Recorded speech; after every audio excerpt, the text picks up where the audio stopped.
നമസ്കാരം. ഇന്ത്യയുടെ മണ്ണിൽ നിന്ന് വിക്ഷേപിക്കുന്ന ഏറ്റവും ഭാരമേറിയ ഉപഗ്രഹമായ ബ്ലൂബേർഡ് 6 വിക്ഷേപണം വിജയം.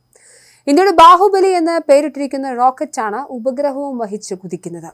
അമേരിക്കൻ സ്വകാര്യ കമ്പനിയായ AST സ്പേസ് മൊബൈലിന്റെ ബ്ലൂബേർഡ് ബ്ലോക്ക് 2 ഉപഗ്രഹം ശ്രീഹരിക്കോട്ടയിൽ നിന്നാണ് വിക്ഷേപിച്ചത്. ഇന്ത്യൻ ബഹിരാകാശ മേഖലയ്ക്ക് വലിയ വിജയമാണിത്. ചരിത്രം സൃഷ്ടിക്കുകയായിരുന്നു ഇന്ത്യയുടെ കരുത്തുറ്റ ബാഹുബലി റോക്കറ്റ്. ISROയുടെ അതിശക്തനായ ലോഞ്ച് വെഹിക്കിൾ മാർക്ക് 3 ബുധനാഴ്ച രാവിലെ 8ാമത്തെ ദൗത്യത്തിലേക്ക് കുതിച്ചു ലക്ഷ്യം കാണുകയും ചെയ്തു. ഇത്തവണ US ഇന്നോവേറ്ററായ AST സ്പേസ് മൊബൈലിന്റെ അടുത്ത തലമുറ ആശയവിനിമയ ഉപഗ്രഹമായ ബ്ലൂബേർഡ് 6 ആണ് വഹിച്ചത്. പ്രത്യേക ഉപകരണങ്ങളൊന്നും കൂടാതെ ബഹിരാകാശത്തു നിന്നും നേരിട്ട് സാധാരണ സ്മാർട്ട് ഫോണുകളിലേക്ക് ബ്രോഡ്ബാൻഡ് എത്തിക്കുക എന്നതാണ് ലക്ഷ്യം.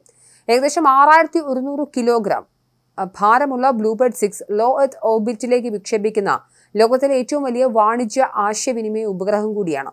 രാവിലെ 8:45 സതീഷ് ധവാൻ സ്പേസ് സെന്ററിലെ 2ാം വിക്ഷേപണ തറയിൽ നിന്നാണ് വിക്ഷേപണം. ഇതിന് മുന്നോടിയായുള്ള 24 മണിക്കൂർ കൗണ്ട് ടൈം ചൊവ്വാഴ്ച തുടങ്ങിയിരുന്നു. ഗഗൻയാൻ ദൗത്യത്തിനായി തെരഞ്ഞെടുപ്പിനുള്ള LVM-3 റോക്കറ്റിന്റെ 6ാമത്തെ വിജയകരമായ ഓപ്പറേഷണൽ ഫ്ലൈറ്റാണിത്. ടവറുകളും ഒപ്റ്റിക് ഫൈബർ കേബിളുകളും ഇല്ലാതെ ഉപഗ്രഹത്തിൽ നിന്ന് നേരിട്ട് മൊബൈലുകളിലേക്ക് അതിവേഗ ഇന്റർനെറ്റ് സംവിധാനം എത്തിക്കുന്നതിനുള്ള ഏറ്റവും ആധുനികമായ ഉപഗ്രഹ ശൃംഖലയുടെ ഭാഗമാണ് ബ്ലൂബേർഡ് ബ്ലോക്ക് 2. ബഹിരാകാശത്തു നിന്നും നേരിട്ട് smart ഫോണുകളിലേക്ക് 4G, 5G high speed internet സേവനം ലഭ്യമാക്കുക എന്നതാണ് ബ്ലൂബേർഡ് ഉപഗ്രഹങ്ങളുടെ ലക്ഷ്യം.